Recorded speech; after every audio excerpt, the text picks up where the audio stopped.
আমার যে আলোচনার বিষয় সেটা হচ্ছে অর্থাপত্তি এবং অনুপলব্ধি। এই অর্থাপত্তি ও অনুপলব্ধি বিষয়ে জানতে গেলে আমাদের প্রথমে মীমাংসা দর্শনের মীমাংসা দর্শন সম্পর্কে মৌলিক কতগুলো ধারণা করে নেওয়া দরকার। যদি ওই ধারণা আমরা করে না উঠতে পারি তাহলে অর্থাপত্তি এবং অনুপলব্ধি যে ধারণাটা আমরা করতে এসেছি বা যে স্পষ্ট হতে এসেছি সেটা আমার মনে হয় অপূর্ণ থেকে যাবে। যদিও কিনোট স্পিকার খুব সুন্দরভাবে মীমাংসা দর্শনের যে সূত্রপাত তিনি খুব সুন্দরভাবে উপস্থাপন করেছেন, তার জন্য উনি অনেকটাই বলেছেন এবং ওনাকে অসংখ্য ধন্যবাদ। তাও আমি একটু এই বিষয়ে বলতে চাই। শুরুতেই আসি মীমাংসা দর্শন সম্বন্ধে কয়েকটি মৌলিক ধারণা। প্রথমেই হচ্ছে আমরা সকলেই জানি যে ভারতীয় দর্শনকে দুটি সম্প্রদায়ে বিভক্ত করা হয়, এক হচ্ছে আস্তিক এবং নাস্তিক। সকলেই আমরা এই বিষয়ে জ্ঞাত আছি। এবং আস্তিক কারা না যারা বেদের অস্তিত্বকে মানে, আর নাস্তিক কারা না যারা বেদের প্রামাণ্যকে স্বীকার করেনি, তারা হচ্ছে নাস্তিক।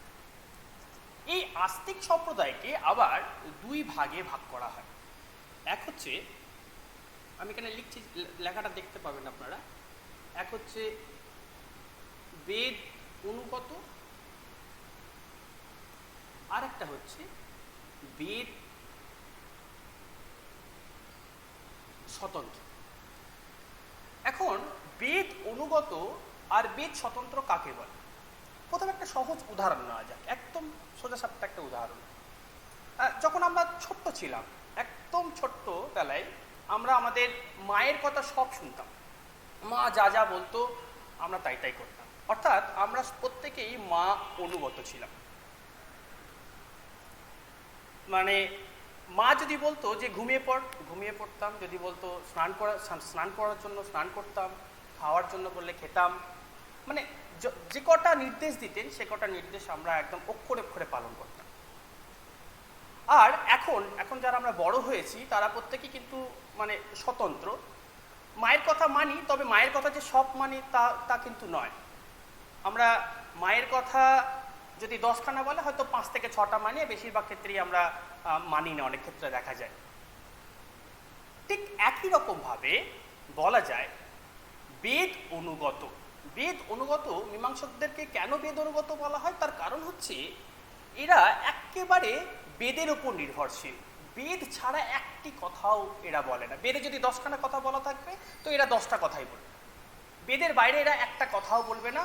এটাই এদের মূল উদ্দেশ্য, তাই এদেরকে বেদ অনুগত বলা হয়। অন্যদিকে বেদ স্বতন্ত্র কারণ আমরা সকলে জানি ন্যায়, বৈশেষিক, সাংখ্য, যোগ।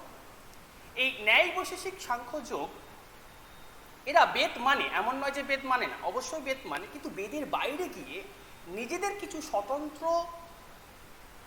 উক্তি বা স্বতন্ত্র দৃষ্টিভঙ্গি আমাদের সাথে শেয়ার করতে চাই। তো প্রথমেই যেটা আমাদের ভাবতে হবে যে মীমাংসা দর্শন বেদ অনুগত আস্তিক সম্প্রদায়। দ্বিতীয়ত হচ্ছে যে এই আমরা সকলে জানি এই দর্শনের প্রতিষ্ঠাতা হলেন মহর্ষি জৈমিনী। অ্যাকচুয়ালি বেদের 4টে পর্যায় আছে। আমরা সকলেই জানি যে সংহিতা, ব্রাহ্মণ, আরণ্যক, উপনিষদ।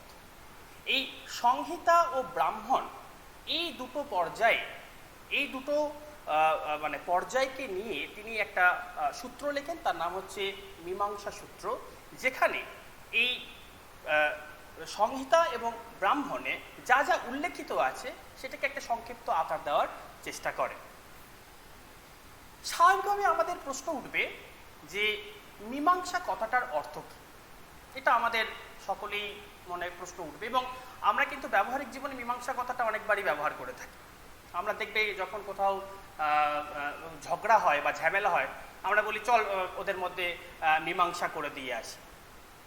বা আমরা দেখেছি যে কোর্টে বা আদালতে বিচারক আমাদের অনেক কেসের নিষ্পত্তি করেন বা মীমাংসা করে দেন। তাই মীমাংসা শব্দের অর্থ হচ্ছে বিরোধের নিষ্পত্তি। বিরোধের নিষ্পত্তি অর্থাৎ যেখানে বিরোধ হচ্ছে সেই বিরোধের নিষ্পত্তি ঘটানাই হচ্ছে মীমাংসা শব্দের প্রকৃত অর্থ। এখন স্বাভাবিকভাবেই প্রশ্ন উঠবে আমাদের মনের মধ্যে যে তাহলে ভারতীয় দর্শনে আমরা যে অর্থে মীমাংসা কথাটাকে ব্যবহার করি, ভারতীয় দর্শনে কি সেই অর্থেই মীমাংসা কথাটা ব্যবহার হয়? সেটা আমাদেরকে আগে প্রথমে জানতে হবে। অর্থাৎ এই বিরোধের নিষ্পত্তি মানে কার বিরোধ, কোথাকার বিরোধ, কাদের মধ্যে বিরোধের নিষ্পত্তি আমাদেরকে ঘটাতে হবে। এটার জন্য আমাদের চলে যেতে হবে পরের পয়েন্টটা। পরের পয়েন্টটা দেখি যে বেদের এই মীমাংসকগণ অ্যাকচুয়ালি বেদের কর্মকাণ্ডে ঘোরতর বিশ্বাসী। এখন এই কর্মকাণ্ডটা আমি আগেই বললাম যে বেদের 4টে পর্যায়ে আছে: সংহিতা, ব্রাহ্মণ, আরণ্যক, উপনিষদ। এই আরণ্যক ও উপনিষদকে বেদের জ্ঞান কাণ্ড বলা হয়, আর সংহিতা ও ব্রাহ্মণকে বলা হয় কর্মকাণ্ড।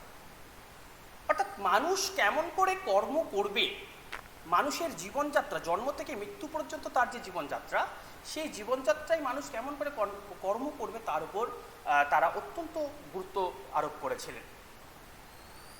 এই বেদের, যার জন্য এই মীমাংসা দর্শনের অপর আরেক নাম হচ্ছে কর্মমীমাংসা। আসলে আমরা দেখতে পাই যে এই আরণ্যক এবং সংহিতা সংহিতা এবং ব্রাহ্মণ, এই দুই বেদের পর্যায়ে যেসব বেদ বাক্যগুলি আছে, অর্থাৎ কর্মকেন্দ্রিক বেদ বাক্য আছে, এইগুলোর যথাযথ ব্যাখ্যা এবং বেদবিহিত কর্মের স্বরূপ যুক্তিসম্মতভাবে প্রতিষ্ঠা করাই হচ্ছে মীমাংসা দর্শনের মূল লক্ষ্য।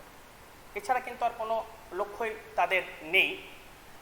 তার কারণ হচ্ছে, এর একটা কারণও আছে, কারণ সেই সময় বৌদ্ধ ধর্ম মানে বৌদ্ধ দর্শন দারুণভাবে প্রবল আকার ধারণ করে, এবং বৌদ্ধ ধর্ম বেদ বাক্যকে মানে আক্রমণ করে, এবং আক্রমণ করে মানেটা হচ্ছে যে বেদ বাক্যের প্রায় কথাই অস্পষ্ট এবং অসঙ্গতিপূর্ণ তারা মনে করেন, এবং সেটাকে প্রমাণ করার মধ্যে দিয়ে তারা বলতে চায় যে বেদের কোনো গুরুত্ব আমাদের জীবনে নেই, বেদ একদম অস্বীকার্য, তাই মানে বৌদ্ধ দর্শনীরা বেদকে একেবারেই নাকচ করেছে।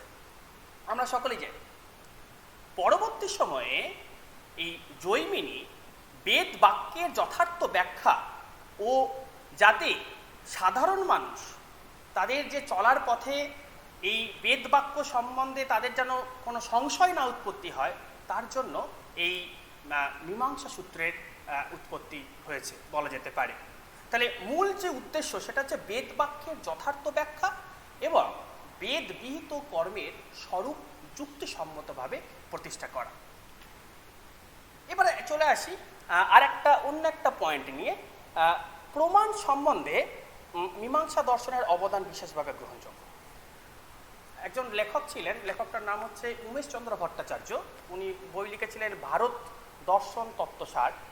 এই বইটাতে তিনি এক জায়গায় উল্লেখ করছেন যে প্রমাণ সম্পর্কে ন্যায়দের বা ন্যায় দার্শনিকদের যেরকম অবদান পরিলক্ষিত হয়, অন্যান্য দর্শন সম্প্রদায় সেরকমভাবে পরিলক্ষিত হয় না। আর বিশেষভাবে তো মীমাংসা দর্শন যেহেতু কর্মের ওপর, এথিক্সের ওপর, মোরালিটির ওপর জোর দেয়, সেহেতু মীমাংসা দর্শনও প্রমাণ সম্বন্ধে তাদের বিশেষ কোনো অবদান নেই। কিন্তু আমি ব্যক্তিগতভাবে মনে করি যে প্রমাণ সম্বন্ধে মীমাংসা দর্শনের একটা কিন্তু গুরুত্বপূর্ণ অবদান আছে। এই অর্থাপত্তি ও শব্দ প্রমাণ তারা স্বীকার করে ভারতীয় জ্ঞানতত্ত্বকে এমন একটা পর্যায়ে নিয়ে চলে গিয়েছেন বা এমন একটা মাত্রায় পৌঁছে দিয়েছেন যে তার যে ভূমিকা, তার যে গুরুত্ব, তার অবদান অনস্বীকার্য। এ নিয়ে কোনো সংশয় নেই বলে আমার মনে হয়। আগামীতে দেখব যে অর্থাপত্তি প্রমাণ কিভাবে আমাদের জীবনের সাথে, আমরা অনেকেই মনে করি যে অর্থাপত্তি প্রমাণ আমাদের জীবনের সাথে কোনো যোগসাজশ নেই, মানে প্রত্যক্ষ অনুমান উপমান শব্দ যেভাবে আমরা আমাদের জীবনে প্রয়োগ করে থাকি বা ব্যবহার করে থাকি, সেরকম ব্যবহার আমরা অর্থাপত্তির পাই না। অর্থাপত্তি সেভাবে কে আমরা দেখতে পাই না, অর্থাপত্তির ব্যবহার সরাসরি কোনো প্রয়োগ আমরা দেখতে পাই না আমাদের জীবনে। কিন্তু আমরা অসচেতনভাবে প্রায় আমাদের জীবনে এই অর্থাপত্তি প্রমাণের প্রয়োগ করে থাকি। যাই হোক, আরেকটা বিষয় বলি যে আমাদের এই মীমাংসা দর্শনে যেটা আমাদের কিনোট স্পিকার প্রথমেই বলেছেন এই বিষয়ে, যে 3টে সম্প্রদায় আছে: প্রভাকর সম্প্রদায়, ভাট্ট সম্প্রদায় এবং মিশ্র সম্প্রদায়। প্রভাকর সম্প্রদায়ের প্রতিষ্ঠাতা হলেন প্রভাকর মিশ্র, কুমারিল ভাট্ট ভাট্ট সম্প্রদায় এবং মুরারি মিশ্র হলো মিশ্র সম্প্রদায়ের প্রবর্তক। আমরা চলে যাব নেক্সট স্লাইডে। পরের স্লাইডটা যদি দেখি তাহলে এখানে আমরা যেটা নিয়ে আলোচনা করব, ভারতীয় জ্ঞানতত্ত্ব মীমাংসা মতে প্রমা এবং প্রমাণ কি। মীমাংসা মত আলোচনা করার পূর্বে আমাদের আগে একটা জেনারেল ভারতীয় দর্শনে প্রমা এবং প্রমাণ বলতে কি বোঝায় এটা আমাদের একটু জেনে নেওয়া দরকার। আর কেনই বা প্রমা আর প্রমাণের কথা উঠে আসবে, কেনই বা আমরা এটা নিয়ে আলোচনা করব, কি দরকার আমাদের জীবনে, আমাদের ব্যক্তিগত জীবনে, দৈনন্দিন জীবনে আমাদের কি দরকার। আসলে এটা ব্যাখ্যা করতে গেলে আমাদের একটু ভারতীয় দর্শনের লক্ষ্যটা জানতে হবে। ভারতীয় দর্শনের লক্ষ্য আমরা সকলেই জানি, ভারতীয় দর্শনের লক্ষ্য মোক্ষ লাভ। মোক্ষ মানে মুক্তি। কি থেকে মুক্তি? না দুঃখ থেকে মুক্তি। দুঃখ থেকে চিরদিনের জন্য পরিত্রাণ পাওয়া, এইটাই হচ্ছে আমাদের মূল লক্ষ্য। এখন দুঃখ উৎপন্ন হয় কেন? না দুঃখ উৎপন্ন হয় তার কারণ হচ্ছে অযথার্থ জ্ঞানের জন্য। অযথার্থ জ্ঞান অর্থাৎ এই জগৎ সম্পর্কে, জগৎ ও জীবন সম্পর্কে আমাদের যথাযথ জ্ঞান নেই। যথাযথ জ্ঞান না থাকার জন্য আমাদের কি হয়? আমাদের দুঃখের উৎপত্তি হয়, যেটা বৌদ্ধ দর্শনেও বলা হয়। বৌদ্ধ দর্শনে তো গৌতম বুদ্ধ সর্বম দুঃখম প্রথম যে আর্য সত্য সেটাতে আমরা দেখে থাকি। জন্মালেও দুঃখ, মৃত্যুতেও দুঃখ, এবং এই জন্ম এবং মৃত্যুর মাঝখানে যে রাস্তাটা সেটাও দুঃখ। তার কারণ হচ্ছে অজ্ঞান বা অযথার্থ জ্ঞান। এই অযথার্থ জ্ঞানের জায়গায় আমাদের মূল লক্ষ্য হচ্ছে মোক্ষ লাভ বা মুক্তি লাভ। এই মোক্ষ লাভ আমরা কখন করব? না যদি এই জগৎ ও জীবন সম্পর্কে আমরা যথার্থ জ্ঞান পেতে পারি। যথার্থ জ্ঞান, এই যথার্থ জ্ঞান যদি পাই, যদি উপলব্ধি করতে পারি আমরা, তবে আমরা মোক্ষ লাভ করতে পারি। এই যথার্থ জ্ঞানের একটা টেকনিক্যাল টার্ম হচ্ছে প্রমা, আর যার মাধ্যমে আমরা যথার্থ জ্ঞান লাভ করতে পারি তাকে বলা হয় প্রমা। একদম সোজাসাপটা বলা হচ্ছে যে যেটা মানে যথাযথ জ্ঞান সেটা হচ্ছে প্রমা, আর যার মাধ্যমে আমরা যথাযথ জ্ঞান লাভ করতে পারি তাকে বলা হয় প্রমা। এবার দেখো এই প্রমা এবং প্রমাণ এই বিষয়ে ভারতীয় দর্শনে যত সম্প্রদায় আছে প্রত্যেকেই কিন্তু একই মত পোষণ করে না। বিভিন্ন জনের কাছে প্রমার ধারণা একরকমের, প্রমাণের ধারণা আর এক রকমের। কিন্তু এটা একটা সাধারণ দৃষ্টিভঙ্গি যে প্রমা হচ্ছে যথার্থ জ্ঞান। এখন যথার্থ জ্ঞানের স্বরূপটা কেমন হবে আর প্রমাণের স্বরূপটা কেমন হবে, এই দুটো স্বরূপ নিয়ে বিভিন্ন দার্শনিকগণ বিভিন্ন কথা বলে থাকে। এটা নিয়ে কোনো দ্বন্দ্ব নেই। আমরা যদি ন্যায়, বৈশেষিক, সাংখ্য, যোগ, মীমাংসা, বেদান্ত সবই আমরা যদি পড়াশোনা করি তাহলে আমরা সেটা জানতে পারবো যে প্রত্যেকের প্রমা সম্পর্কে এবং প্রমাণ সম্পর্কে দৃষ্টিভঙ্গি আলাদা। তো এখানে আমরা যেটা আলোচনা করবো সেটা হচ্ছে মীমাংসা মত।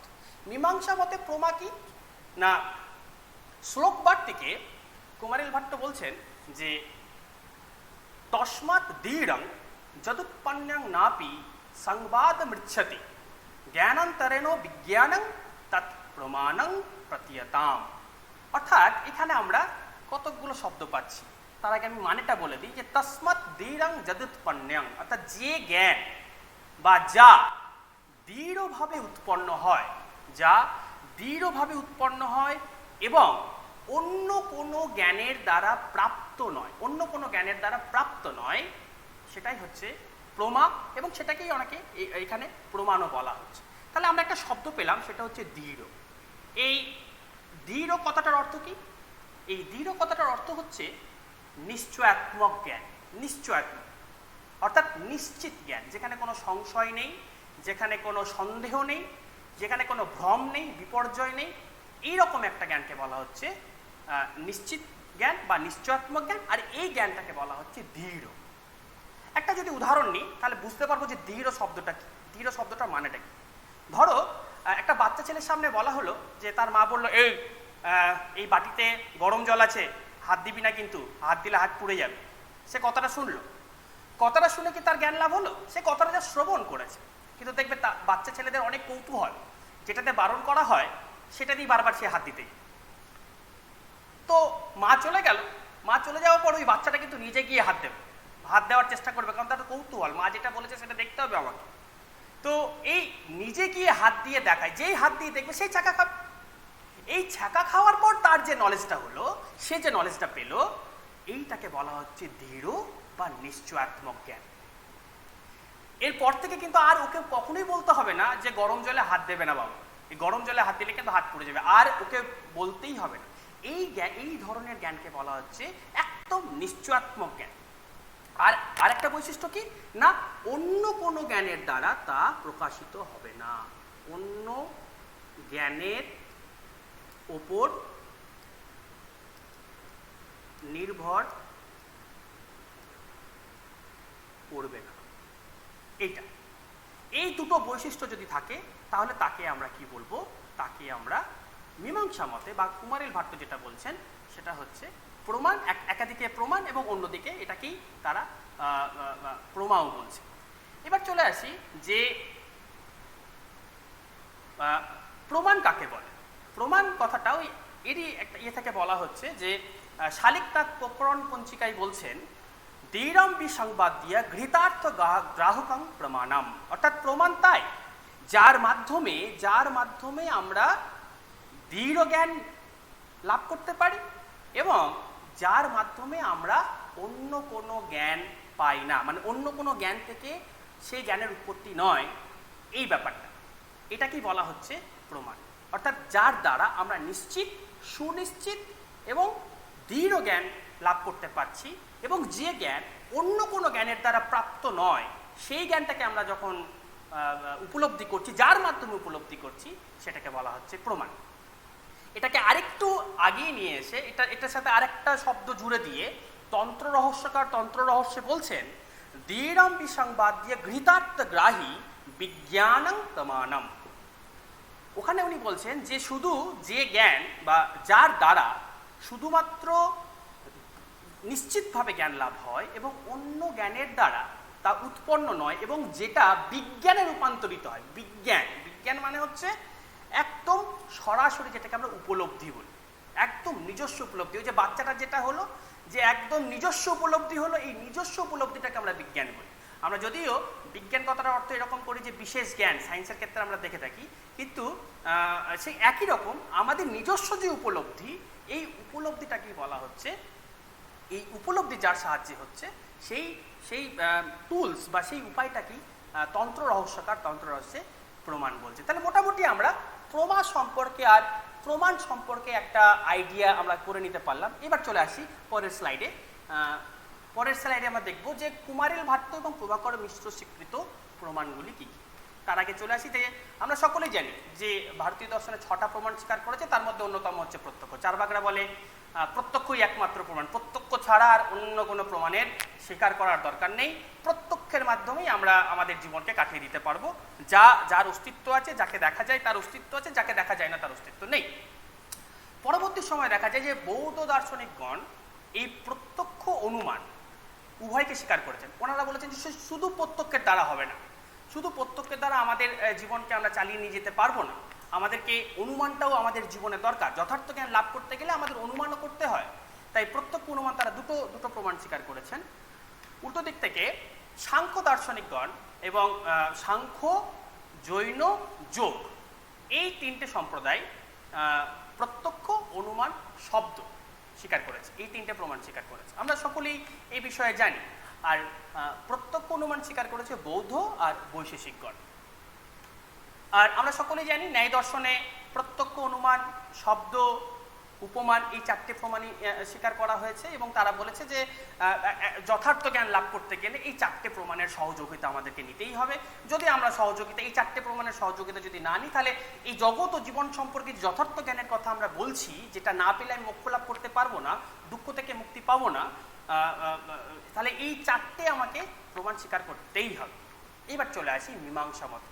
মীমাংসা এবং অদ্বৈত বেদান্ত উভয়েই আরও 2টো প্রমাণ স্বীকার করেছে এক্সট্রা। আমার মনে হয় মীমাংসা দর্শনের এই অর্থাপত্তি, মীমাংসা এবং বেদান্ত দর্শনের এই অর্থাপত্তি ভারতীয় দর্শনের যে জ্ঞান তত্ত্ব সেটাকে একটা উচ্চ মাত্রায় নিয়ে গেছে।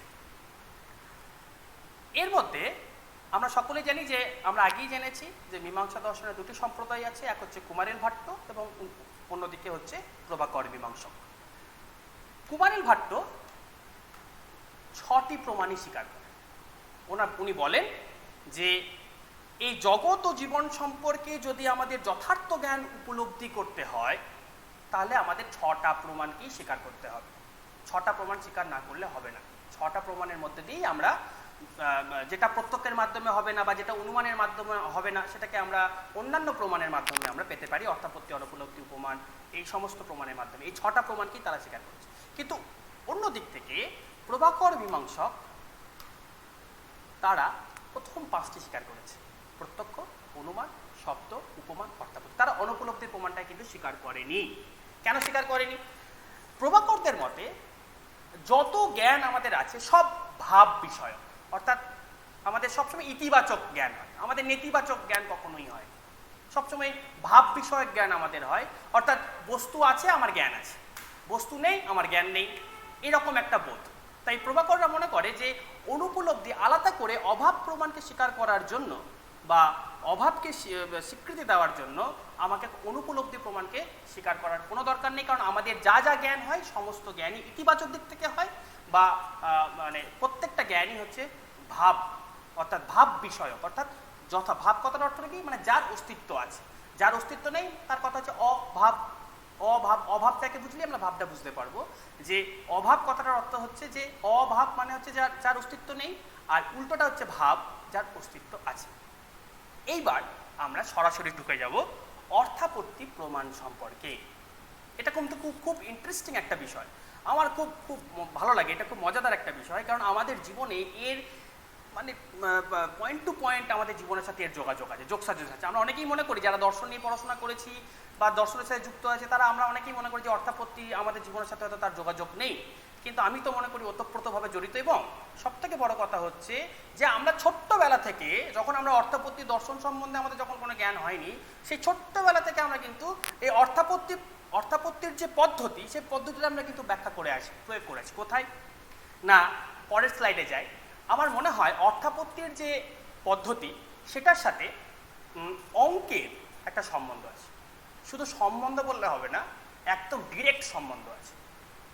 মানে অঙ্কের যে পদ্ধতি আর অর্থাপত্তির যে পদ্ধতি তা একদম সম্পূর্ণরূপে সমান। আমার এটা মনে হয়, ব্যক্তিগতভাবে মনে করি। যেমন আমি একটা অঙ্ক দিয়ে দেখি, একটা অঙ্ক প্র্যাকটিস করি। দেখা যাক এই যে একটা অঙ্কটা কি বলছে না, 3টি সংখ্যার সমষ্টি 64, প্রথম সংখ্যা থেকে দ্বিতীয় সংখ্যার বিয়োগফল 10 এবং প্রথম সংখ্যা থেকে তৃতীয় সংখ্যার বিয়োগফল 7। সংখ্যা 3টি কি? এখন হয়তো সকলেরই মাথা ঘুরবে, সকলেই বলবে বাবা দর্শন শিখতে এসে আবার স্যার এখানে অঙ্ক শেখাচ্ছে। না, আসলে এখানে আমাদের অঙ্ক করতে হবে না, আমি জাস্ট অঙ্ক করার পদ্ধতিটা আমি তোমাদেরকে বলছি, যে এই পদ্ধতিটা যদি একটু জানতে পারি তাহলে অর্থাপত্তি সম্বন্ধে আমাদের একটা ক্লিয়ার কনসেপ্ট চলে আসবে।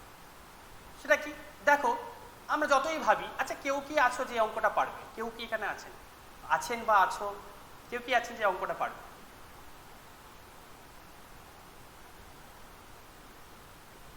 আমার কথা কি শোনা যাচ্ছে? আচ্ছা আচ্ছা, ঠিক আছে আমি আসছি। সেটা হচ্ছে যে আমি এই অঙ্কটার প্রক্রিয়াটা আমি বলি। সেটা হচ্ছে, ধরি এরকমভাবে আমরা অনেক সময় অঙ্ক করি, ধরি প্রথম সংখ্যা সমান এক্স, দ্বিতীয় সংখ্যা সমান এক্স মাইনাস 10, তৃতীয় সংখ্যা সমান এক্স মাইনাস 7। এবার আসি প্রশ্নানুসারে। এবার যেটা আমাদের প্রশ্ন দেওয়া আছে, সমীকরণটা কি না, 3টি সংখ্যার সমষ্টি সমান সমান 64। বা এবার আমি প্রথম সংখ্যার জায়গায় এক্স লিখলাম, x minus 10, x minus 7 equal to 64। এবার আমি পুরোপুরি অঙ্কটা করলাম সমীকরণের নিয়ম অনুযায়ী, এবং আমার এক্স এর মান বেরিয়ে এলো, এক্স এর মান 27 বেরোলো। এবং এই 27 বেরোনোর পর আমরা প্রথম সংখ্যা 27, দ্বিতীয় সংখ্যা 27 মাইনাস 10 ইকুয়াল টু 17, এবং তৃতীয় সংখ্যা সমান হচ্ছে 27 মাইনাস 7 ইকুয়াল টু 20। তাহলে 3টে সংখ্যা আমরা পেয়ে গেলাম, এক হচ্ছে 27, 17 এবং 20। এইবার মজাদার বিষয়টা আমি দেখাই, এই অঙ্কটা শিখতে হবে না, জাস্ট আমি পদ্ধতিটার কথা বলছি। যে এই পদ্ধতি দেখুন, আমরা প্রথমেই কিন্তু একটা জিনিস ধরে নিয়েছি। আমরা এই জায়গাটা আমি বোঝানোর চেষ্টা করছি। আমরা প্রথমেই কিছু একটা ধরে নিয়েছি। এই ধরাটাকে আমরা বলি ধরা বা কল্পনা বলা যেতে পারে। আমরা কল্পনা করে নিয়েছি যে প্রথম সংখ্যা সমান এক্স। আমাদের জীবনে কল্পনা একটা অত্যন্ত গুরুত্বপূর্ণ ভূমিকা পালন করে, অত্যন্ত গুরুত্বপূর্ণ একটা ভূমিকা পালন করে। ছোট্টবেলা থেকে আমরা অনেক কল্পনায় বশীভূত হয়। এই কল্পনার দুটো দিক আছে। আমি পরের স্লাইডে যাই, তাহলে বুঝতে পারবে আইনস্টাইন এই বিষয়ে কি বলছে, কল্পনা সম্বন্ধে আইনস্টাইন কি বলছে শোনো। এক মিনিট। কল্পনা বিষয়ে আইনস্টাইন বলছেন যে imagination is more important than knowledge. Knowledge is limited, imagination embraces the entire world. এই যে imagination is more important than knowledge, অর্থাৎ নলেজের থেকেও ইমাজিনেশনটা হচ্ছে সব থেকে বড়। কিন্তু আমরা তো অনেক সময় বলি যে কল্পনা তো মানে একদম বাজে জিনিস, মানে আমাদের গ্রহণযোগ্যই নয় কল্পনা। বেশিরভাগ মানুষজন, দার্শনিকগণ, বৈজ্ঞানিকগণ, বিভিন্ন জনই বলে কল্পনার দরকার নেই। কিন্তু এই কল্পনা আমাদের জীবনে একটা গুরুত্বপূর্ণ ভূমিকা পালন করে। এই কল্পনার দুটো দিক আছে, কিন্তু দুটো দিক। একটা দিক প্রথম কথা বলি, যে প্রথম দিকটা যেটা, সেটা হচ্ছে যে আমি একটা আকাশ কুসুম কিছু চিন্তা করছি, কোনো কাজ নেই, আমি ভাবছি যে আমি আকাশে উড়ছি, আমার ডানা হয়েছে, আমি ডানা দিয়ে আমি আকাশে উড়ছি, এরকম একটা কল্পনা। বা আকাশ কুসুম যেটাকে আমরা বলি, বন্ধাপুত্র, এইগুলো হচ্ছে সব কি আমাদের মানে অসৎ কল্পনা, এগুলোকে বলা হয় অসৎ কল্পনা। আরেক ধরনের ইমাজিনেশন আছে বা কল্পনা আছে যেটা বিরোধিতা থেকে আসে, মানে দুটো জিনিসের মধ্যে বিরোধ ঘটছে, এই বিরোধ ঘটা, মানে একটা সমস্যা আসছে, এই সমস্যা থেকে আমি একটা সিদ্ধান্ত বার করতে চাইছি, কিন্তু এই বিরোধ ঘটার ফলে আমি সিদ্ধান্তটা বার করতে পারছি না। বিরোধ ঘটছে, এই বিরোধটাকে আমাকে নিষ্পত্তি ঘটাতে হবে, তার জন্য আমি একটা সিদ্ধান্তের কল্পনা করলাম, যেটা অঙ্কের ক্ষেত্রে করলাম। অঙ্কের ক্ষেত্রে আমি অন্য কোনোভাবেই আমি অঙ্কটা করে উঠতে পারছিলাম না, যার জন্য আমি কি করলাম, ধরি এক্স, প্রথম সংখ্যা সমান এক্স, প্রথমেই ধরে নিলাম। ঠিক দেখো, নিউটনের ক্ষেত্রেও কিন্তু এই ব্যাপারটা হয়েছিল বলে আমার মনে হয়। সেটা হচ্ছে নিউটন কি করেছিল না, একটা আপেল গাছের তলায় বসেছিল, আমরা সকলেই জানি, এবং সে দেখলো আপেলটা গাছ থেকে পড়ে গেল, মাটিতে পড়ে, এবং তার মাথায় তখন কিন্তু একটা সমস্যার সৃষ্টি হলো যে আপেলটা মাটিতে পড়লো কেন, উপর দিয়ে উঠে গেল না। এই যে একটা দেখো বিরোধিতার সৃষ্টি হচ্ছে, যে আপেলটা মাটিতে পড়লো কেন, উপরে উঠে গেল না কেন। এখানে দেখো একটা মানে অসঙ্গতির সৃষ্টি হচ্ছে, নিজের মনের মধ্যে একটা এসছে, এবং সেখান থেকে তিনি ডিরাইভ করলেন, যে তিনি নিজের মানে অঙ্কের প্রয়োগ ঘটিয়ে তিনি সিদ্ধান্ত করলেন যে পৃথিবীর মাধ্যাকর্ষণ শক্তি আছে। তাহলে এই ধরনের দুটো ইমাজিনেশন হয়, এক হচ্ছে অসৎ কল্পনা, আর এক হচ্ছে সৎ কল্পনা। এই সৎ কল্পনাটা আসছে কোথা থেকে? এই সৎ কল্পনা আসে বিরোধিতা থেকে। এই বিরোধিতা যদি না থাকে, তাহলে আমরা অনেক সময় আমাদের দেখবে জীবনের ক্ষেত্রে আমাদের যতই আমরা বিরোধের সম্মুখীন হই, আমরা কিন্তু সমস্যা থেকে বেরিয়ে আসতে চাই। অর্থাৎ কি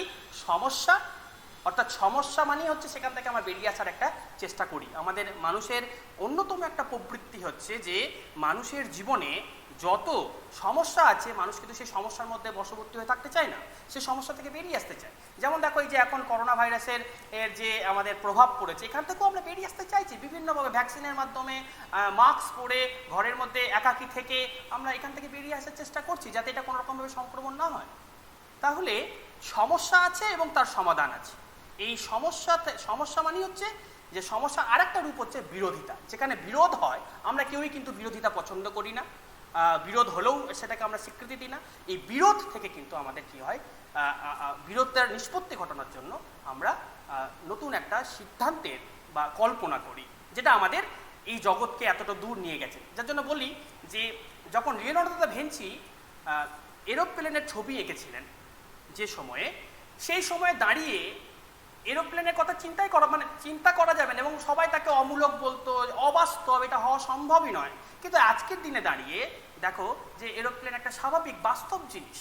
তাহলে কল্পনা থেকে কিন্তু আমাদের জীবনে, বাস্তবিক জীবনে কি হয় না, আমরা নিজেদেরকে উন্নত করতে পারি, ডেভেলপ করতে পারি, এবং সমস্যার সমাধানও ঘটাতে পারি। কিন্তু কোন ধরনের কল্পনা, সেটাকে বলে রাখি, এক হচ্ছে দুই ধরনের কল্পনা আছে আমি বললাম, এক হচ্ছে অসৎ কল্পনা, আর এক হচ্ছে সৎ কল্পনা। এই ইমাজিনেশন যেটা বিরোধিতার মাধ্যমে বেরিয়ে আসে, সেটা আমাদের জীবনে একটা গুরুত্বপূর্ণ ভূমিকা পালন করে। এইবার আসি, তাহলে মোটামুটি কল্পনা সম্বন্ধে একটা আমাদের ধারণা হলো। এবার আসি যে অর্থাপত্তি শব্দের অর্থ কী। যদি দেখি অর্থাপত্তি শব্দটা, এটা দুটি শব্দ যোগে হয়েছে, এক হচ্ছে অর্থ এবং আপত্তি। অর্থ এবং আপত্তি সমান সমান অর্থাপত্তি।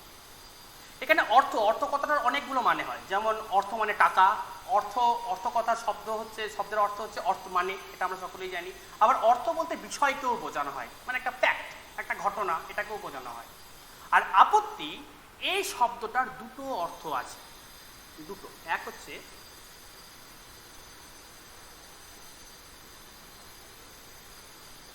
বিরোধিতা, আর দুই হচ্ছে কল্পনা, দুটো বোঝানো। মীমাংসা দর্শনে এই দুটোকেই গ্রহণ করা হয়েছে, বিরোধিতা এবং কল্পনা। অর্থ এবং আপত্তি সমান সমান অর্থাপত্তি। দেখো এখানে বলা হচ্ছে অর্থস্য আপত্তি, অর্থাৎ যখন আমরা দুটো বিষয়ের মধ্যে, বিরোধিতা তো আর একা একা বিরোধিতা হয় না, বিরোধিতা হতে গেলে একের অধিক ঘটনা দরকার বা ব্যক্তি দরকার। যখন কেউ আমাদের বিরোধিতা করে সেক্ষেত্রে আমরা বলি যে আপনি আমার বিরোধিতা করছেন, তারপরে সেখানেও দুটো ব্যক্তির দরকার, আমি এবং আর একজন যিনি আমার বিরোধিতা করছেন।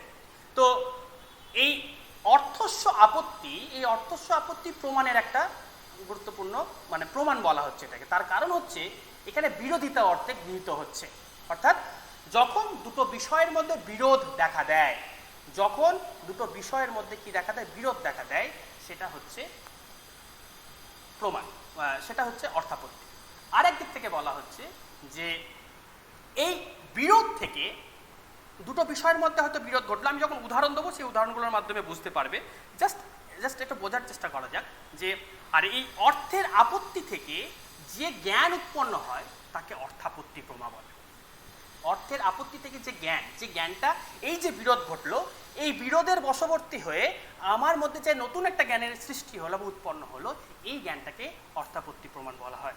যার জন্য অর্থাপত্তি শব্দ দ্বারা প্রমাণ এবং প্রমা উভয়কেই বোঝানো হয়, উভয়কেই। অর্থাৎ একাধারে যেমন উপায়কেও বোঝানো হচ্ছে বা উদ্দেশ্যকে বোঝানো হচ্ছে, ঠিক তেমনি প্রমাকেও বোঝানো হচ্ছে। পরেরটাই আসি, উপপাদ্যের ফলে যে উপপাদকের কল্পনা তাই অর্থাপত্তি। উপপাদ্যের ফলে যে উপপাদকের কল্পনা তাই অর্থাপত্তি। এবার দেখো যে উপপাদ্য, এই কথাটা আমরা প্রত্যেকেই এই উপপাদ্য শব্দটার সঙ্গে কিন্তু যুক্ত, কারণ আমরা জ্যামিতিতে উপপাদ্য কথাটা শুনে এসেছি। এবং একটা উপপাদ্য দেওয়া হলো, উপপাদ্য মানে হচ্ছে যেখানে বিরোধিতা ঘটেছে বা বিরোধ ঘটেছে, এবং এই বিরোধিতা যার মাধ্যমে এই বিরোধিতাটা নিষ্পত্তি করছে তাকে বলা হচ্ছে উপপাদক। উপপাদক একটা হচ্ছে উপপাদক, আর একটা হচ্ছে উপপাদ্য। উপপাদ্য কি না, আমরা দেখেছি যে অঙ্কের সময় বা জ্যামিতিতে যখন আমরা প্রমাণ করলাম তখন আমরা লাস্টে গিয়ে লিখি প্রমাণিত, কিন্তু তার আগে তাহলে প্রমাণিত হয়নি, তার মানে বিরোধ ছিল সেখানে।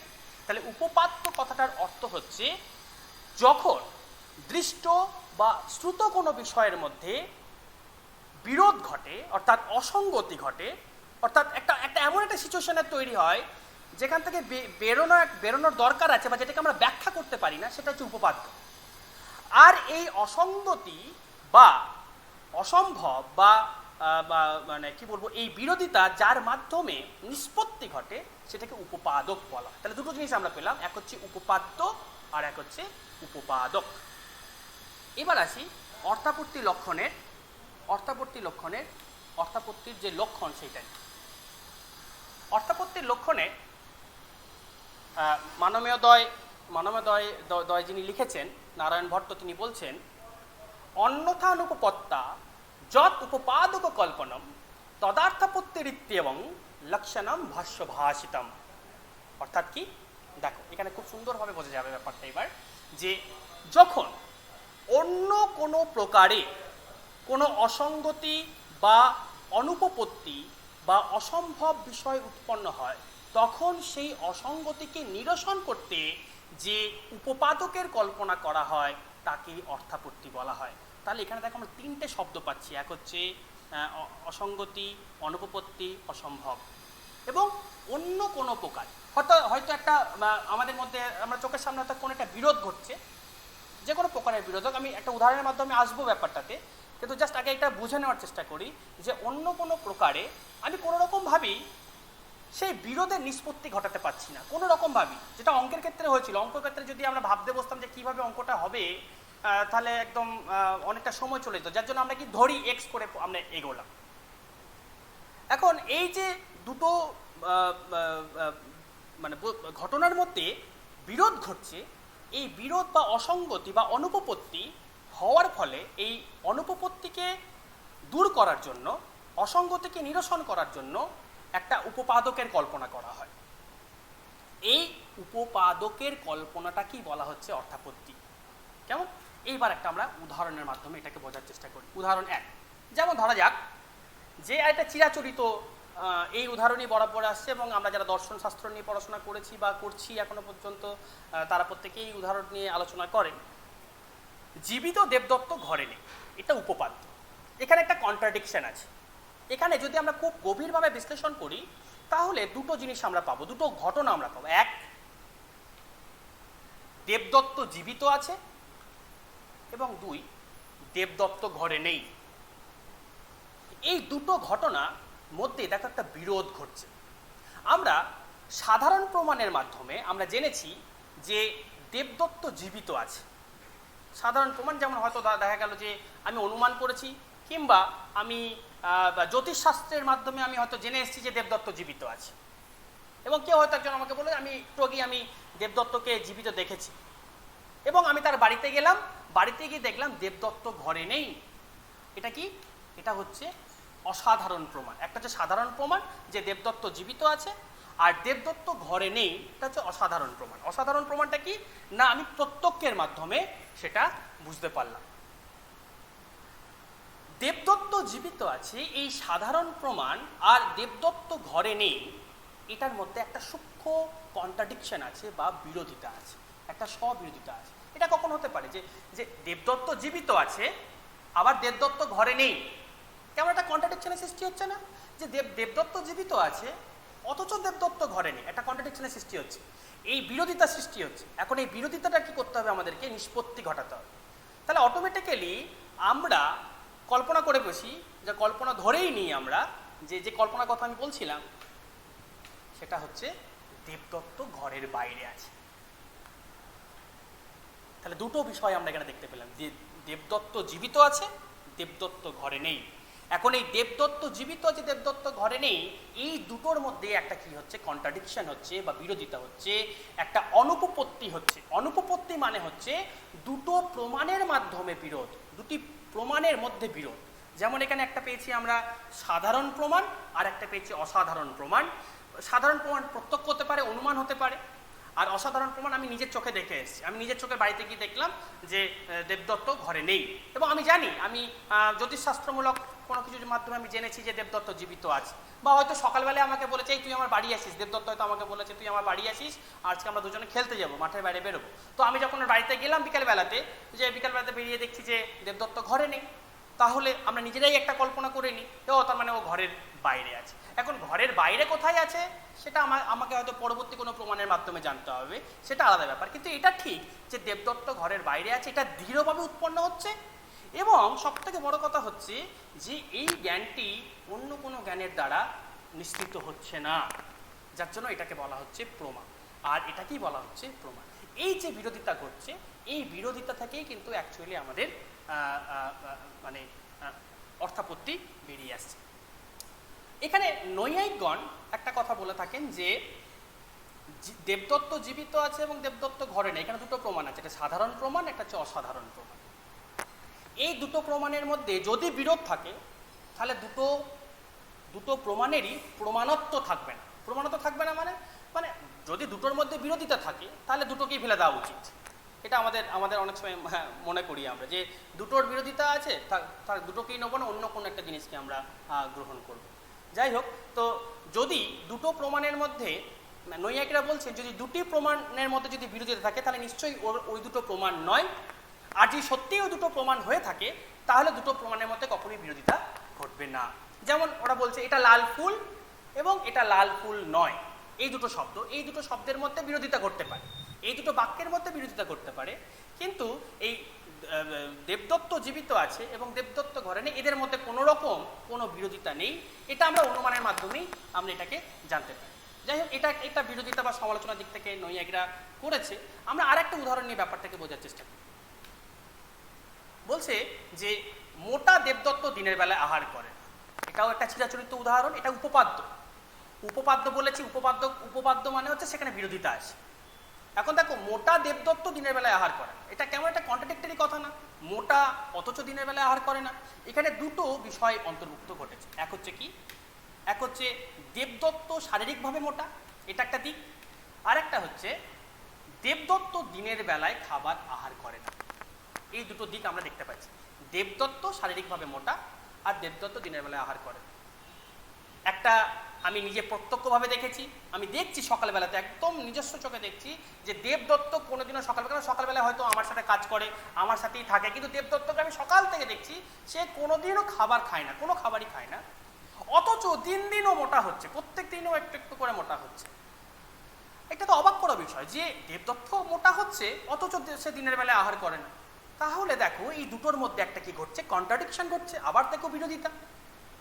তাহলে এই বিরোধিতার একটা নিষ্পত্তি ঘটাতে হবে, কারণ আমাদের মানুষ, আমাদের মনুষ্য প্রকৃতি হচ্ছে সমস্যা ঘটলে তার সমস্যার সমাধান ঘটাতে হবে। তো এখান থেকে আমরা কি করতে পারি, তাহলে দেবদত্ত শারীরিকভাবে মোটা এবং দেবদত্ত দিনের বেলা আহার করেন, এটা একটা, এর মধ্যে আমরা স্ববিরোধিতা পাচ্ছি। এবং এই স্ববিরোধিতা থেকে আমরা কল্পনা করে নিতেই পারি যে দেবদত্ত রাতে আহার করে। এইটা হচ্ছে উপপাদক। আগের ক্ষেত্রে যেমন দেবদত্ত বাইরে আছে উপপাদক, এই ক্ষেত্রে হচ্ছে দেবদত্ত রাতে আহার করে। এটা আমরা একদম মানে আরামসে বা খুব মানে কি বলবো, খুব সহজেই এটা আমরা কল্পনা করে নিতে পারি। আমি কিন্তু অনুমান বলছি না, আমি কল্পনা করে নিতে পারি বলছি। তো মোটা দেবদত্ত দিনের বেলায় আহার করে না, এইখানে আমরা একটা কন্ট্রাডিক্টরি পেলাম, অর্থাৎ এটা একটা উপপাদ্য এবং একটা স্ববিরোধিতা ঘটলো। যদি আরও গূঢ়ভাবে বিশ্লেষণ করি তাহলে একটা কল্পনা করতে পারবো, সেটা যে দেবদত্ত রাতে আহার করে। এটা এই উপপাদকের দ্বারা ওই উপপাদ্যটি কি হলো, প্রমাণিত হলো যে ও আচ্ছা, ও মোটা, তার কারণ হচ্ছে ও রাতে খায়, ও দিনে খায়। তো এই দুটো উদাহরণ আমরা চিরাচরিতভাবে দেখে থাকি এবং বুঝে থাকি। তো নেক্সট স্লাইডে যাই। এখন অর্থাপত্তির প্রকার নিয়ে আমি একটু আলোচনা করব। অর্থাপত্তি হচ্ছে দুই প্রকারের, এক হচ্ছে দৃষ্টার্থপত্তি আর এক হচ্ছে শ্রুতার্থপত্তি। দৃষ্টার্থপত্তি কাকে বলে না, যখন আমরা মানে চোখে দেখে, যেমন দ্বিতীয় যে উদাহরণটা ছিল যে মোটা দেবদত্ত দিনের বেলা আহার করে, আমি চোখে দেখতে পাচ্ছি।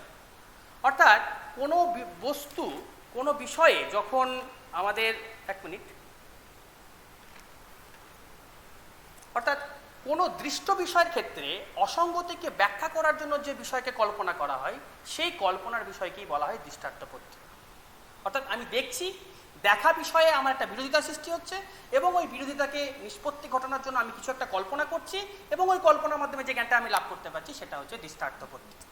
ঠিক এর উল্টোটা হচ্ছে শ্রুতার্থপত্তি, যেটা প্রথম উদাহরণটা ছিল যে দেবদত্ত, জীবিত দেবদত্ত ঘরে নেই। শ্রুতার্থপত্তির মধ্যে দেখো দুটো শব্দ ঢুকে আছে, শ্রুত যুক্ত অর্থাপত্তি। শ্রুত অর্থাৎ শোনা, অর্থাৎ কেউ আমাকে বললো যে জীবিত দেবদত্ত ঘরে নেই, এই বাক্যটা আমি শুনলাম। এই বাক্যটা শুনে দুটোর মধ্যে একটা বিরোধিতা ঘটলো। এই দুটোর মধ্যে বিরোধিতা ঘটার পরে আমি একটা কল্পনা করে নিলাম, একটা উপপাদকের কল্পনা করলাম যে দেবদত্ত বাইরে আছে, এবং এই বাইরে থাকার ফলে আমার একটা জ্ঞান উৎপত্তি হলো। এই জ্ঞানটা হচ্ছে শ্রুতার্থপত্তি।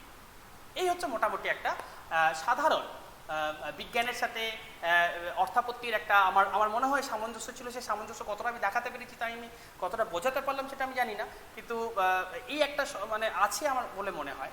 এবং দৈনন্দিন এবং এই যে অর্থাপত্তি প্রমাণ, এই অর্থাপত্তির স্বতন্ত্র প্রমাণ কেন? এবার আছে, অর্থাপত্তি প্রত্যক্ষ প্রমাণ নয়, কারণ এখানে ইন্দ্রিয় সন্নিকর্ষণ। যেমন দেখো, ওই যে জীবিত দেবদত্ত ঘরে নেই, আমি দেবদত্তকে দেখতে পাচ্ছি না, সে বাইরে আছে কি নাই। এখানে কোনো ইন্দ্রিয়, দেবদত্তের সাথে আমার ইন্দ্রিয়ের কোনো যোগসাজশ নেই, আমার ইন্দ্রিয়ের সাথে মনের কোনো যোগসাজশ নেই, কিচ্ছুটি নেই। তাই অর্থাপত্তিকে প্রত্যক্ষ প্রমাণ বলা যায় না। অর্থাপত্তিকে আবার অনুমান প্রমাণও বলা যায় না, কারণ এটি ব্যাপ্তি জ্ঞান, এখানে ব্যাপ্তি জ্ঞান থাকে না। ব্যাপ্তি জ্ঞান কি আমরা সকলে জানি, যত্র যত্র ধূম তত্র বন্যী ইতি সাহচর্য নিয়ম ব্যাপ্তি, ন্যায় দর্শনে বলা হয়ে থাকে। তো এক্ষেত্রেও কিন্তু অর্থাপত্তির ক্ষেত্রে কোনো ব্যাপ্তির জ্ঞান নেই। অর্থাৎ ওই যে দেবদত্তের মোটা দেবদত্ত সাথে রাতে খাবারের কোনো মানে রাতে খেলেই যে সে মোটা হবে, অন্য কোনো রকমভাবে মোটা হতে পারে। না খেয়েও শারীরিক অসুস্থতার জন্য দেখি আমরা অনেক সময় যে সে মোটা হয়ে যাচ্ছে, হতেই পারে। তাহলে রাত্রে খাওয়ার সাথে যে মোটা বা পিনুত্ব যেটাকে বলা হয় সংস্কৃততে, এই দুটোর মধ্যে কিন্তু কোনো ব্যাপ্তি সম্বন্ধ নেই। অর্থাপত্তি উপমান প্রমাণও নয়, কারণ এখানে সাদৃশ্য জ্ঞান নেই, কোনো রকম সাদৃশ্যের মাধ্যমে আমাদের এখানে কোনো জ্ঞান লাভ হচ্ছে না, তাই এটাকে অর্থাপত্তিকে উপমান প্রমাণও বলা যায় না। এবং লাস্ট অফ অল, অর্থাপত্তিকে শব্দ প্রমাণও বলা যায় না, কারণ বাক্যে ব্যবহৃত পদ থেকে এই জ্ঞান হয়। মানে যে জ্ঞানটা আমি পাচ্ছি সেটা কিন্তু বাক্যে ব্যবহৃত, যেমন ওখানে বলা হচ্ছে না যে মোটা দেবদত্ত রাতে দিনে আহার করে না, এই যে ওখান থেকে যেটা আমি পেলাম যে রাতে আহার করে, এই যে রাতে আহার বিষয়ক যে জ্ঞান, এটা কিন্তু শব্দ থেকে উৎপন্ন হয়নি, এটা স্বতই নিজে নিজে থেকেই কিন্তু আমার ভিতর থেকে উঠে এসছে, আমার কল্পনা থেকে উঠে এসছে। তাই কোনো রকমভাবেই অর্থাপত্তিকে প্রত্যক্ষ, অনুমান, উপমান, শব্দ এই চারটির সাথে এক করা যাবে না। এর জন্য মীমাংসকগণ অর্থাপত্তিকে একটা স্বতন্ত্র প্রমাণ হিসাবে গ্রহণ করেছে। এবার আসি আমাদের দৈনন্দিন জীবনে অর্থাপত্তির ব্যবহার করতে। আমি তো বারবার বলছি যে আমাদের জীবনেও কিন্তু অর্থাপত্তির ব্যবহার আছে, প্রত্যেক দিন আমরা রীতিমতো নিয়মিত আমরা এই অর্থাপত্তির ব্যবহার করতে থাকি। যেমন ধরা যাক, আমরা রাস্তা দিয়ে যাচ্ছি, রাস্তা দিয়ে যেতে যেতে টোটো দেখলাম, সঙ্গে সঙ্গে আমরা বলি এই টোটো, সঙ্গে সঙ্গে টোটো আমার কাছে চলে। এখন যদি খুব ভালো করে বিশ্লেষণ করি, আমি যখন বলছি এই টোটো বা বললাম এই রিক্সা, যখন আমি বললাম, তখন দেখো আমি ডাকছি কাকে? আমি ডাকছি অ্যাকচুয়ালি টোটোকে, আমি টোটোওয়ালাকে ডাকি না, কিন্তু আমি টোটোকে ডাকলাম অথচ টোটোওয়ালা গাড়িটা নিয়ে আমার কাছে চলে। তাহলে একটা কন্ট্রাডিকশন হচ্ছে না? আমি তো টোটোওয়ালাকে ডাকিনি, আমরা রাস্তা যেতে যেতে হামেশাই এরকম কথা বলি, এই টোটো, এই রিক্সা। তারপরে আইসক্রিম খেতে ইচ্ছা করছে, আইসক্রিম গাড়ি পেরিয়ে যাচ্ছে, এই আইসক্রিম। আমরা এরকম সর্বদাই আমরা এরকম আমাদের দৈনন্দিন জীবনে কিন্তু ব্যবহার করে থাকি। মজার বিষয় হচ্ছে যে এখানে যদি সত্যি একটা গুরুত্বপূর্ণ, মানে আমরা যদি ভাবি যে এইটার মধ্যে একটা কন্ট্রাডিকশন থাকলেও অর্থাপত্তির মাধ্যমে টোটোওয়ালা বুঝে যাচ্ছে যে টোটোর মাধ্যমে, উনি যে কথাটা বললেন টোটো, ওই টোটোর মাধ্যমে আমাকেই ডাকা হচ্ছে, তো টোটোওয়ালাকে ডাকা হচ্ছে। বা রিক্সার ক্ষেত্রেও ঠিক এক, আমি যখন বলছি এই রিক্সা, তখন কিন্তু একই রকমভাবে রিক্সাওয়ালা বুঝে যাচ্ছে রিক্সা ডাকা মানেই হচ্ছে রিক্সাওয়ালাকে ডাকছে। এখন দেখো, রিক্সাওয়ালার মধ্যে পার্থক্য আছে, এটা আমরা সকলেই জানি, কিন্তু আমি প্রয়োগ করছি কি? আমি প্রয়োগ করছি টোটো কিংবা রিক্সা। তাহলে দেখো আমাদের দৈনন্দিন জীবনে আমরা প্রায় এই অর্থাপত্তি অর্থাৎ কন্ট্রাডিকশন হচ্ছে, যে আমি ডাকছি টোটো অথচ টোটোওয়ালা টোটো নিয়ে আসছে, আমি ডাকছি রিক্সা, রিক্সাওয়ালা রিক্সা নিয়ে আসছে। টোটো তো নিজে আসবে না, আমি নিজেও জানি যে টোটো নিজে আসবে না, টোটোওয়ালা কি, আমার ডাকার উদ্দেশ্য কিন্তু টোটোওয়ালা কি টোটোটাকে নিয়ে আসে, কিন্তু আমি ডাকছি টোটো। তাহলে এই যে কথাটা আমি বললাম টোটো বা রিক্সা, এই শব্দটার মধ্যে দিয়ে অ্যাকচুয়ালি একটা কন্ট্রাডিকশন ঘটছে। ডাকছো তুমি রিক্সা, মনে করো আমি যদি টোটোওয়ালা হই, তাহলে কেউ যদি এই টোটোওয়ালা ডাকে, তাহলে আমি জিজ্ঞাসা করবো তাকে গিয়ে যে যদি একটু বিচক্ষণ কেউ টোটোওয়ালা হয়, সে জিজ্ঞাসা, আচ্ছা আপনি কাকে ডাকলেন, টোটোকে ডাকলেন না টোটোওয়ালাকে ডাকলেন? কিন্তু তা হয় না, এটা আমাদের বাস্তবিক জীবনে ঘটে না। আমরা সচরাচর জীবনে আমরা দেখেছি যে টোটোওয়ালা খুব সহজেই বুঝে যায়, এটা পুরোপুরি নির্ভর করে, এটা শব্দ প্রমাণ নয়, কারণ টোটো বলেছি, টোটোওয়ালা এসেছে, রিক্সা ডেকেছি, রিক্সাওয়ালা এসেছে, তো এটা কখনোই শব্দ প্রমাণ হতে পারে না, এটা সম্পূর্ণ হচ্ছে অর্থাপত্তি। কারণ বিরোধ ঘটেছে, বিরোধের নিষ্পত্তি ঘটানোর জন্য আমরা একটা কল্পনা করে নিয়েছি, টোটোওয়ালা টোটো নিয়ে এসেছে। তারপর দেখো আর একটা শব্দ এখানে বলি, যে hard working attitude is the কি টু সাকসেস। সাফল্যের অন্যতম চাবিকাঠি হচ্ছে পরিশ্রমী মনোভাব। এখন এই শব্দটার দিকে যদি তাকিয়ে দেখি, একটা কন্ট্রাডিক্টরি শব্দ আছে, যে কি মানে হচ্ছে চাবি। এখন চাবি মানে কি? চাবি মানে কি আমরা তালা চাবি ভাবি? তালা চাবি কি ভাবছি? তা তো ভাবছি না। এখানে আমরা কি বলছি, যদি শব্দটা গোটা সেন্টেন্সের মাধ্যমে যদি যায়, তাহলে দেখবো এখানে চরমভাবে একটা, যদি অর্থর দিক থেকে যায়, ব্যুৎপত্তিগত অর্থের দিক থেকে যদি যায়, তাহলে একটা সমস্যার সৃষ্টি হতে পারে। সেটা হচ্ছে কন্ট্রাডিকশন, যে হার্ডওয়ার্কিং অ্যাটিটিউড ইজ দ্য কি টু সাকসেস। এটা কিন্তু আমাদের ক্ষেত্রে কোনো কন্ট্রাডিক্টরি উৎপন্ন হয় না। তার কারণ হচ্ছে আমরা অর্থাপত্তির মাধ্যমে বুঝে যাই যে এখানে বোঝানো হচ্ছে যে পরিশ্রমী মনোভাব সাফল্যের একটা উপায়। মানে এখানে কি, এই শব্দটা ব্যবহার করা হচ্ছে কি সাফল্যের উপায় হিসেবে ব্যবহার করা হচ্ছে। অন্য দিক থেকে যদি দেখা যায়, যে আমরা অনেক সময় রেগে গেলে বলি শাট আপ। এখন ধরো যে আমাকে কেউ একজন, আমার খুব চিৎকার চেঁচামেচি করছি, এখন গিয়ে একজন বলে শাট আপ বললো, আমি সঙ্গে সঙ্গে গিয়ে শাটার গিয়ে নামিয়ে দিলাম, দোকানে একটা শাটার ছিল, শাটারটা নামিয়ে দিলাম। তা তো করি না। এখানে অ্যাকচুয়ালি বলতে চাইছেন যে তুমি তোমার মুখটা বন্ধ করো, লিপ মানে ঠোঁট দুটো বন্ধ করো, এটা বলতে চাইছে। কিন্তু এখানে কোথাও লিপ কথাটা উচ্চারণ নেই, জাস্ট শাট আপ কথাটা উচ্চারণ আছে। তো আমরা অটোমেটিক্যালি এই শাট আপ কথাটা শুনলেই আমরা অটোমেটিক্যালি কিন্তু ওই ইয়েতে চলে যাই, মানে অর্থাপত্তির মাধ্যমে বুঝে যাই যে উনি আমার ঠোঁটটাকে বন্ধ করার কথা বলছেন। আবার আমরা অনেক সময় বলি, মনে করুন যে দরজা, আমরা অনেক সময় বলি যে ঘরের দরজাটা যখন কেউ বেরিয়ে যাচ্ছে, আমি তাকে বললাম দরজাটা, এই যে দরজাটা যেই বলেছি, ও কি করবে, খোলা দরজাটাকে বন্ধ করে দেবে। যদি খোলা থাকে তাহলে দরজাটাকে বন্ধ করে দেবে, আর যদি বন্ধ থাকে তাহলে দরজাটাকে খুলে দেবে। তো এইখানে দেখুন, এখানেও কিন্তু অর্থাপত্তির একটা প্রয়োগ আছে বা ব্যবহার আছে এইসব জায়গাগুলোতে, আমার মনে হয়। পরেরটাই আসি, এবার নেক্সটটাই আসি, অনুপলব্ধি প্রমাণ। অনুপলব্ধি প্রমাণ হচ্ছে যে, অনুপলব্ধি প্রমাণটা বুঝতে গেলে আমাদেরকে প্রথমে দুটো ছবি দেখতে হবে। একটা হচ্ছে একটা ক্লাসে দেখতে পাচ্ছি একটা টেবিল আছে, চেয়ার আছে, আর একটা ক্লাসে শুধু মাস্টারমশাই আছে, শিক্ষার্থীরা আছে, যে টেবিল নেই। তাহলে একটা ক্লাসে টেবিল আছে, একটা ক্লাসে টেবিল নেই। টেবিল আছে এই জ্ঞানটাও হলো, টেবিল নেই এই জ্ঞানটাও হলো। আচ্ছা, টেবিল আছে এটা তো প্রত্যক্ষের মাধ্যমে জানতে পারলাম। আচ্ছা, টেবিল নেই এটা জানলাম কিভাবে? এটা একটা বিশাল বড় প্রশ্ন ছিল মীমাংসা দর্শনের মধ্যে, এবং কুমারিল ভাট্ট এই অনুপলব্ধি প্রমাণটাকে স্বীকার করেছেন। আচ্ছা, অ্যাকচুয়ালি আমাদের এই জগতে যত পদার্থ আছে, এই পদার্থকে আমরা দুই ভাগে ভাগ করতে পারি। এক হচ্ছে ভাব পদার্থ, আর এক হচ্ছে অভাব পদার্থ। ভাব পদার্থকে জানা যায় কিভাবে? ভাব পদার্থকে জানা যায় 5টা প্রমাণের মাধ্যমে: প্রত্যক্ষ, অনুমান, শব্দ, উপমান, অর্থাপত্তি। এই 5টা প্রমাণের মাধ্যমে ভাব কথার অর্থ হচ্ছে অস্তিত্ব সূচক, অর্থাৎ যে পদার্থের অস্তিত্ব আছে। যেমন ওই যে আমরা দেখতে পেলাম টেবিল আছে, আছে মানে তার অস্তিত্ব আছে। এটা জানলাম কি করে? হয় প্রত্যক্ষ, অনুমান, শব্দ, উপমান, অর্থাপত্তি, এর মাধ্যমে জানতে পারবো। আদারওয়াইজ আর একটা ধরনের পদার্থ হয় যেটাকে বলা হয় অভাব পদার্থ।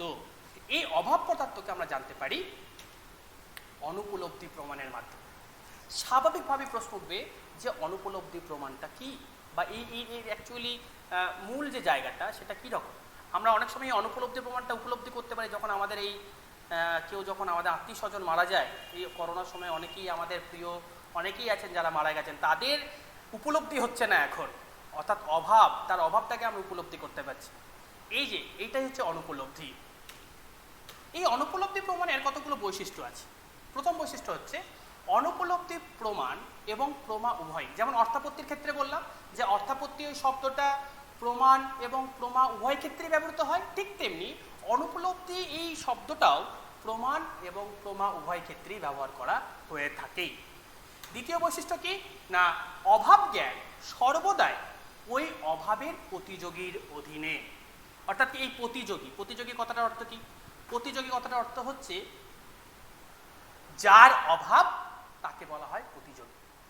যেমন আমরা পাশের যে ক্লাসটা দেখলাম যেখানে শিক্ষক ছিলেন, শিক্ষার্থীরা ছিলেন, সেখানে টেবিল ছিল না। তাহলে ওইখানে আমরা যে টেবিল ছিল না, মানে টেবিলটা হচ্ছে প্রতিযোগী। তাহলে অভাব জ্ঞান সর্বদাই ওই অভাবের প্রতিযোগীর অধীন।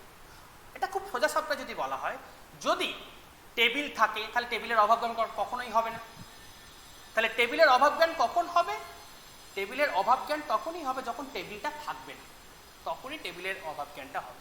তাহলে অভাব জ্ঞান সম্পূর্ণ নির্ভর করছে প্রতিযোগীর ওপরে। প্রতিযোগীর বিদ্যমানতা আছে কি নেই তার উপর নির্ভর করছে এই আমাদের অভাব জ্ঞান।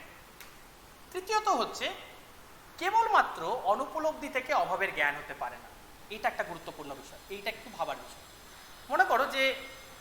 মনে করা যাক যে আমাদের এখন এখানে আমি এই জিনিসটাকে দেখতে পাচ্ছি না, বা আমরা অনেক ছোটোখাটো ক্ষুদ্রাতি ক্ষুদ্র অনেক জিনিস থাকে, যেমন পরমাণু, পরমাণু, হ্যাঁ, তাদেরকে আমরা দেখতে পাই না। তা বলে কি তাদের অস্তিত্ব নেই? তাদের অস্তিত্ব আছে। তাহলে সেক্ষেত্রে কি অভাবের জ্ঞান হবে? না, সেক্ষেত্রে অভাবের জ্ঞান হবে না। মানে অভাবের জ্ঞান হচ্ছে, অভাবটা অনুভূত হচ্ছে, কিন্তু ওখানে কখনোই বলা যাবে না যে আমার এই জ্ঞানটা অনুপলব্ধির মাধ্যমে হলো। তার জন্য পরের বৈশিষ্ট্যটা আমাদের জানতে হবে। পরের বৈশিষ্ট্যটা কি বলছে না, অভাব জ্ঞানের জন্য প্রয়োজন যোগ্য অনুপলব্ধি। যোগ্য অনুপলব্ধি অর্থাৎ অনুপলব্ধিটাকে যোগ্য হতে হবে। এখন স্বাভাবিকভাবে আমাদের মাথায় প্রশ্ন উঠবে যে যোগ্য অনুপলব্ধি কি। পরটায় চলে যায়। দেখো এই স্লাইডে সম্পূর্ণ আমি উল্লেখ করেছি যে যোগ্য অনুপলব্ধি কাকে বলে। আমি একবার পুরোটা পড়ছি। অভাবের প্রতিযোগীর উপলব্ধি অনুকূল শর্তগুলি থাকা সত্ত্বেও প্রতিযোগীর যে অনুপলব্ধি তাকে যোগ্যানুপলব্ধি বলা হচ্ছে। তাহলে প্রতিযোগী প্রতিযোগী মানে ধরা যাক একটা টেবিলকে নিয়ে ধরা যাক, একটা টেবিল থাকার সমস্ত কিছু অনুকূল শর্তগুলো আমার কাছে আছে। যেমন ধরা যাক আমার চোখ, আমার প্রত্যেকটা ইন্দ্রিয় ঠিক আছে, যথোপযুক্ত আলো আছে, কোনো রকম কোনো মানে ব্যাঘাত নেই, কোনো রকম কোনো পর্দা নেই, কিচ্ছু নেই। যেটুকু মানে টেবিল উপলব্ধি হওয়ার জন্য যা যা শর্ত আমার প্রয়োজন সেই সমস্ত শর্তই আছে, বিদ্যমান, কিন্তু আমার টেবিল উপলব্ধি হচ্ছে না, সেইটাকে বলা হবে যোগ্য অনুপলব্ধি। অর্থাৎ কতগুলো শর্ত থাকবে, অর্থাৎ টেবিল থাকতে গেলে যে যে শর্তগুলো দরকার ছিল, টেবিল আছে এই জ্ঞানটা হওয়ার জন্য যে যে শর্তগুলো দরকার ছিল সেই সমস্ত শর্তগুলোই আছে, কিন্তু টেবিলটির জ্ঞান হচ্ছে না, টেবিলটার অভাব আছে। তখনই একমাত্র এই যে আমার উপলব্ধিটি ঘটলো, এই উপলব্ধিটাকে অ্যাকচুয়ালি বলা হয় যোগ্যানুপলব্ধি। পরেরটাই আসি যে অনুপলব্ধির প্রকার। প্রধানত এই অনুপলব্ধিকে দুই ভাগে ভাগ করা হয়ে থাকে, এক হচ্ছে প্রমাণাভাব, দুই হচ্ছে স্মরণাভাব। প্রমাণাভাব কি? মানে যখন প্রমাণের মাধ্যমে যখন কোনো প্রত্যক্ষযোগ্য পদার্থের অভাব অনুপলব্ধ হয় তখন সেই অভাব প্রমাণকে বলা হয় প্রমাণাভাব। যেমন মনে করো ভূতলে একটি ঘটের অনুপস্থিতিতে ওই ঘটের অনুপলব্ধি হচ্ছে প্রমাণাভাবের দৃষ্টান্ত। অর্থাৎ আমি প্রমাণের মাধ্যমে যেটাকে দেখতে পাচ্ছিলাম সেটাকে পাচ্ছি না, সেটাকে যেমন টেবিল নেই বা ভূতলে ঘট নেই, এই যে এই কথাগুলো অ্যাকচুয়ালি প্রমাণাভাবের উদাহরণ। অন্যদিকে আমরা দেখতে পাচ্ছি স্মরণাভাব। স্মরণাভাব কি না, স্মরণাভাব হচ্ছে যখন কোনো পদার্থের অভাব যখন কোনো স্মৃতির সাহায্যে অনুপলব্ধ হয়, তখন সেই অভাব প্রমাণকে বলা হয় স্মরণাভাব। যেমন একটা উদাহরণ দিলে ব্যাপারটা বোঝা যাবে। ধরা যাক সকালবেলায় আমার বন্ধু দেবদত্তকে আমি সকালবেলায় দেখতে পেলাম, সকালবেলায় আমার স্কুলে আমি দেবদত্তকে দেখতে পেলাম। এখন রাতের বেলা আমি বাড়ি এসে আমার স্মৃতি হলো, আমার মনে পড়লো যে সকালবেলায় দেবদত্ত স্কুলে আসেনি। এই যে স্মরণাভাব, এই যে স্মরণ হলো, তার যে অনুপলব্ধি, তার যে অভাবের স্মরণটা হলো, স্মৃতি হলো, এটাকে সম্পূর্ণটাকে বলা হচ্ছে স্মরণাভাব। এই হচ্ছে আমাদের মোটামুটি অনুপলব্ধি প্রমাণ, অর্থাপত্তি এবং অনুপলব্ধি প্রমাণ। সকলকে ধন্যবাদ।